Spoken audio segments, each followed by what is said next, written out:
नमस्कार दोस्तों, शिक्षा सारथी के यूट्यूब चैनल पर आप सभी का स्वागत है। दोस्तों, प्री बीएसटीसी विजय टेस्ट सीरीज का पेपर कोड 5 का मैं सॉल्यूशन लेके आया हूँ। आप सभी के लिए अति महत्वपूर्ण प्रश्न साबित होंगे। तो चलो शुरू करते हैं। आज का अपना पहला प्रश्न है, बादड़ा क्या है। जो पहला प्रश्न है यह है, बादड़ा क्या है। तो दोस्तों, बादड़ा होता है जो जिंक से निर्मित पानी की बोतल होती है जिसमें पानी रखा जाता है। तो बादड़ा क्या है? जिंक से निर्मित पानी की बोतल। अगले प्रश्न की ओर बढ़ते हैं। अगला प्रश्न है अपना, निम्न में से खनिजों की दृष्टि से राज्य का कौन सा भाग समृद्ध है। तो आप उत्तर बताने की कोशिश करो कि कौन सा भाग है जो खनिजों की दृष्टि से अति समृद्ध है। दोस्तों, अपना उत्तर सही रहेगा बी, अरावली पर्वत प्रदेश। अगले प्रश्न को बताने की कोशिश करिए। अगला प्रश्न है, उदयपुर में स्थित अरावली पर्वत में तस्त्री नुमा पहाड़ियों को स्थानीय भाषा में क्या कहा जाता है। दोस्तों, पहला ऑप्शन है छाता, दूसरा गिरवा, तीसरा ऊंची चोटी, डी ऑप्शन है इनमें से कोई नहीं। तो कौन सा सही होगा? गिरवा सही होगा। कौन सा सही होगा? गिरवा सही। ठीक है, अगले प्रश्न की ओर बढ़ते। अगला प्रश्न का उत्तर बताने की कोशिश कीजिए कि आप कोपेन के अनुसार सवाना प्रकार की वनस्पति कहाँ पाई जाती है। कोपेन के अनुसार सवाना प्रकार की वनस्पति पाई जाती है एडब्ल्यू क्षेत्र में। कौन से क्षेत्र में पाई जाती है? एडब्ल्यू क्षेत्र के अंदर पाई जाती है। बात करें हम BWSW क्षेत्र की, तो इस क्षेत्र में शुष्क प्रकार की वनस्पति पाई जाती है जो पश्चिमी क्षेत्र जैसलमेर के अंदर होती है। CWG की मैं बात करूं तो यहाँ पतझड़ प्रकार की वनस्पति पाई जाती है। AW में सवाना प्रकार की वनस्पति पाई जाती है और BSSW में स्टेपी प्रकार की वनस्पति पाई जाती है। तो सबसे ज़्यादा इंपॉर्टेंट है, स्टेपी प्रकार की वनस्पति कहाँ पाई जाती है? तो BSSW में पाई जाती है। कहाँ पे पाई जाती है? BSSW में। अपना प्रश्न था सवाना प्रकार की वनस्पति कहाँ पाई जाती है। सवाना प्रकार की पूछ रहे थे, तो आंसर क्या हो जाएगा? AW हो जाएगा। अगले प्रश्न की ओर बढ़ते हैं। अगला प्रश्न है, राज्य का दूसरा सर्वोच्च पठार कौन सा है। आजकल ट्रेंड चल रहा है पहला पठार कम, दूसरा ज्यादा पूछा जाता है कि अरावली की दूसरी सर्वोच्च चोटी कौन सी है। इस प्रकार के प्रश्न आते हैं। तो दूसरा सर्वोच्च पठार की बात हो रही है तो सबसे ऊंचा पठार तो उड़िया का पठार हो जाता है, लेकिन दूसरा नंबर का जो सर्वोच्च पठार है ये बोराट का पठार है। दूसरा कौन सा है? बोराट का पठार है। तीसरा है बोमट का पठार है। ठीक है, जो बोमट का पठार है डूंगरपुर की तरफ है, बोराट का पठार राजसमंद। ठीक है, और उड़िया पठार है तो सबसे ऊंचा पठार उड़िया पठार है। और अपने प्रश्न आ जाए कि राजस्थान का ऐसा कौन सा पठार है जो सर्वाधिक उबड़ खाबड़ पठार है। तो लसाड़ा का पठार है। लसाड़ा का पठार सर्वाधिक उबड़ खाबड़ पठार है। अगले प्रश्न की ओर बढ़ते हैं।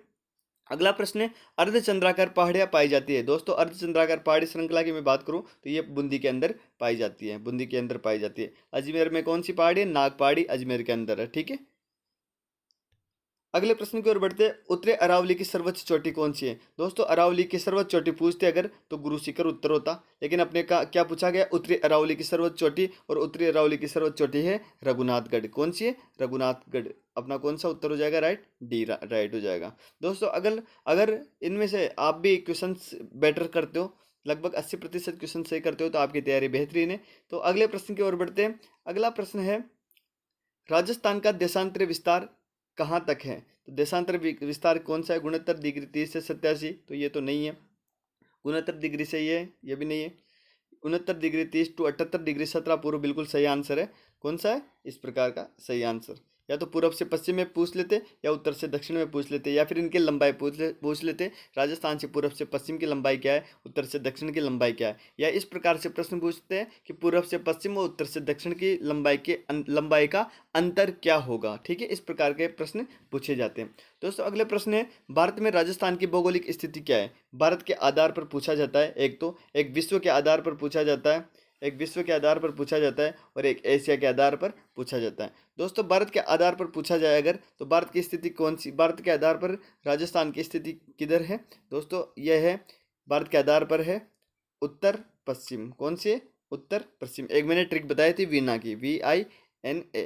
और विश्व के आधार पर पूछे तो ईशान, और एशिया के आधार पर पूछे तो नैऋत्य और आग्नेय जो क्षेत्र है, इस पर किसी भी प्रकार की स्थिति भारत राजस्थान की नहीं है। तो अपना कौन सा आंसर राइट रहेगा? उत्तर उत्तर पश्चिम राइट हो जाएगा। उत्तर पश्चिम राइट आंसर। अगले प्रश्न की ओर चलते हैं। अगला प्रश्न है, खेड़तल तिजारा राजस्थान के किस संभाग में पड़ता है। खेड़तल तिजारा कौन से संभाग में पड़ता है? जयपुर संभाग का भाग है। तो फिर तुम्हारे आ जाए कि शिखर में कौन से है, चूरू, शिखर, झुंझुनू, नीम का थाना जो है इधर का है। अगले प्रश्न की ओर बढ़ते हैं। अगला प्रश्न है, राजस्थान राज्य का पूर्व से पश्चिम, उत्तर से दक्षिण, देशांतरे तथा अक्षांश से विस्तार का अंतर क्या होगा? तो अंतर क्या होगा? 8 डिग्री 47 टू 7 डिग्री 9 मिनट। देख लो, इस प्रकार के प्रश्न भी एग्जाम में देखने को मिलते हैं। अगला प्रश्न है, कोपेन के अनुसार राजस्थान का सबसे बड़ा जलवायु प्रदेश कौन सा है? सबसे बड़ा जलवायु प्रदेश किसके अनुसार? कोपेन के अनुसार। कोपेन के अनुसार जो सबसे बड़ा क्षेत्र है यह है BSHW।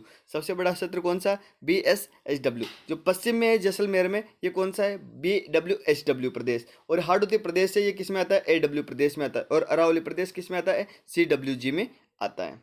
ठीक है, अगले प्रश्न की ओर बढ़ते, किन दो नदियों के संगम स्थान को सामेला कहा जाता है? देख लो, सामेला किसे कहा जाता है दोस्तों? आहू व कालीसिंध नदियां हैं, आहू व कालीसिंध नदियां हैं, इनके संगम स्थल को क्या कहा जाता है? सामेला कहा जाता है, सामेला कहा जाता है। अगले प्रश्न की ओर बढ़ते, अगला प्रश्न है अपना, अगला प्रश्न है, अनास, एरावत, सोम किस नदी की सहायक नदियां हैं? दोस्तों सोम नदी को तो अपन जानते हैं, तो सोम नदी किसकी सहायक नदी है? माही की नदी है। तो अनास, एरावत और सोम किस नदी की सहायक है?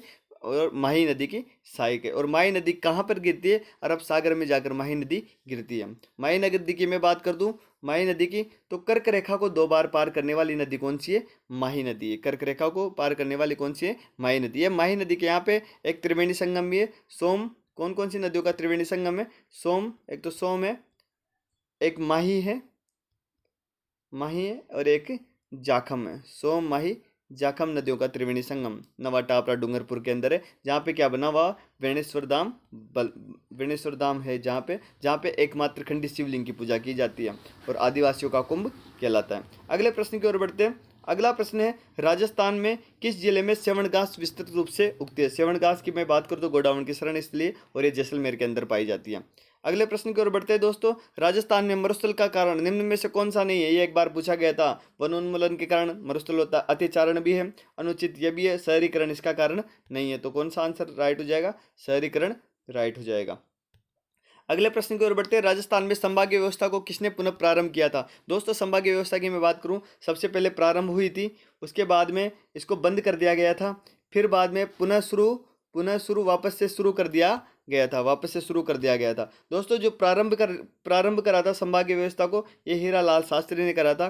फिर इसके बाद मोहन लाल सुखाड़िया जी, इन्होंने संभागीय व्यवस्था को बिल्कुल समाप्त कर दिया था। फिर हरिदेव जोशी आते हैं, ये कहते हैं कि संभागीय व्यवस्था होना चाहिए, और पुनः संभागीय व्यवस्था को शुरू किया था। तो अपने प्रश्न क्या पूछा है? संभागीय व्यवस्था को पुनः शुरू करने वाले कौन थे? पुनः शुरू करने वाले कौन थे? जब बंद होगी तो शुरू करने वाले कौन थे? पुनः प्रारंभ करने वाले कौन थे?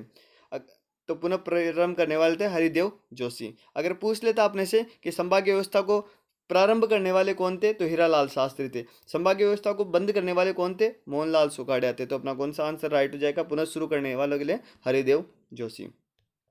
अगले प्रश्न की ओर बढ़ते हैं, राजस्थान में पाई जाने वाली मिट्टियों में कौन सी मिट्टी सर्वाधिक उपजाऊ मानी जाती है? सबसे बड़ा मिट्टी है जलोढ़ मिट्टी। कौन सी मिट्टी है? जलोढ़ मिट्टी है, जो सबसे ज्यादा उपजाऊ है। राजस्थान राज्य की सीमा भारत के कितने राज्यों के साथ टच होती है? भारत के कितने राज्यों के साथ टच होती है? ऊपर ही ऊपर पंजाब है, फिर हरियाणा है, फिर यूपी है, फिर MP है, फिर गुजरात है। कितने राज्यों के साथ लगी? 5 राज्यों के साथ, 5 राज्यों के साथ सीमा लगती है।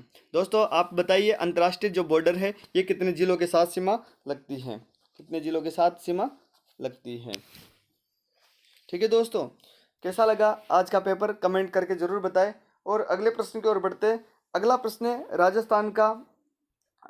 राजस्थान का सर्वाधिक आर्द्र स्थान कौन सा है? कभी तो पूछ लिया जाता है सर्वाधिक शुष्क स्थान, कभी पूछ लिया जाता है सर्वाधिक आर्द्र स्थान, अर्थात वर्षा कहाँ होती है? माउंट आबू के अंदर होती है। सर्वाधिक आर्द्र स्थान कौन सा है? माउंट आबू। अगर माउंट आबू ऑप्शन में नहीं होता तो कौन सा होता? झालावाड़ होता। कौन सा होता?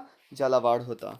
ठीक है। और अगर प्रश्न आ जाता है सर्वाधिक दैनिक तापांतर वाला जिला कौन सा है, तो जैसलमेर है, जहाँ पे सुबह सुबह के समय पे जैसे ठंडी होती है, रेत ठंडी हो जाती है, तो इस हिसाब से अपने को क्या लगता है? जैसलमेर है जो दैनिक तापांतर वाला जिला है। अगले प्रश्न की ओर बढ़ते हैं। अगला प्रश्न है, महाराणा प्रताप का पथ प्रदर्शक किसे कहा जाता है, अर्थात महाराणा प्रताप की तरह अकबर की अधीनता स्वीकार किसने नहीं करी थी।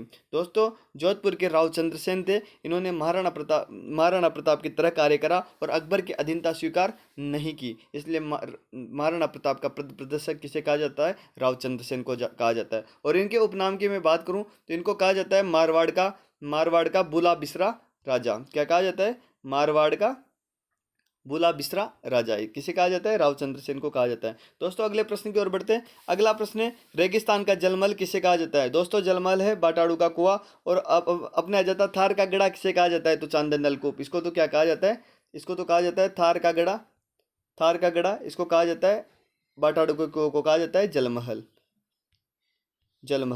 अगले प्रश्न की ओर बढ़ते हैं। अगला प्रश्न है, निम्न पंक्ति किसके लिए प्रसिद्ध है। दोस्तों ये पंक्ति बहुत प्यारी थी, चूडावत मांगे सेनानी सर काट दे दियो सतरानी, अर्थात बूंदी की हाडी रानी के बारे में एक कहावत थी। और उस हाडी रानी का नाम क्या था, सहल कंवर था। क्या नाम था, सहल कंवर। जब सेनापति गए और सेनापति से एक मांगा गया तो सहल कंवर ने ऐसा कहा, सहल कंवर ने अपना सिर काट के दे दिया था। ठीक है, तो चुंडा ने मांगा था सहल कंवर। ठीक है, तो हाडी रानी के लिए कहा गया था। और हाडी रानी का संबंध कहाँ से था, बूंदी से था। और उस हाडी रानी का नाम क्या था, सहल कंवर था। दोस्तों ये जो रूप कंवर दे रखा है, रूप कंवर है राजस्थान की अंतिम सती, दिवराला गांव में होता है सीकर के अंदर। तो पूरा राजस्थान हिल जाता है, पूरा भारत हिल जाता है, तब से सती प्रथा का एक नियम कानून बनता है।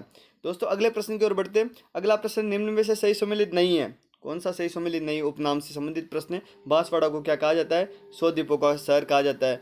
पूर्व का पेरिस किसे कहा जाता है, जयपुर को कहा जाता है। गंगानगर को क्या कहा जाता है, राजस्थान का अन्नागार कहा जाता है। और चित्तौड़गढ़ को कहा जाता है राजस्थान का हृदय। बिल्कुल गलत है, चित्तौड़गढ़ को राजस्थान का गौरव कहा जाता है। राजस्थान का हृदय अजमेर को कहा जाता है। राजस्थान का हृदय किसे कहा जाता है, अजमेर को कहा जाता है। अजमेर को एक कहा जाता है ख्वाजा नगरी, यह भी अजमेर को कहा जाता है। ठीक है, अगले प्रश्न की ओर बढ़ते हैं। अगला प्रश्न है, किस जिले की जलवायु विषमता सर्वाधिक है। सर्वाधिक जलवायु विषम किसकी है, जैसलमेर की है। मैंने कहा दैनिक तापांतर की तरह ही जलवायु है, जो डेली विषमता कौन सी है, जैसलमेर की है। दोस्तों आज का वीडियो कैसा लगा, अगर वीडियो अच्छा लगा हो तो कमेंट करें और बताएं कि आप अगला टेस्ट किस प्रकार का चाहते हो और कौन सा डोज आपको याद करने के लिए थोड़ी कठिन होती है, तो ऐसा डोज लाया जाए आपके लिए। पेपर 5 है, अब मैं शायद आपके लिए पेपर कोड 4 लेके आऊँगा। तो दोस्तों वीडियो को अधिक से अधिक शेयर करें। और BSTC व PTET की तैयारी करने वाले विद्यार्थियों के लिए अधिक से अधिक शेयर करें, लाइक करें, कमेंट करें, सब्सक्राइब करें। थैंक यू, धन्यवाद। जय श्री कृष्णा।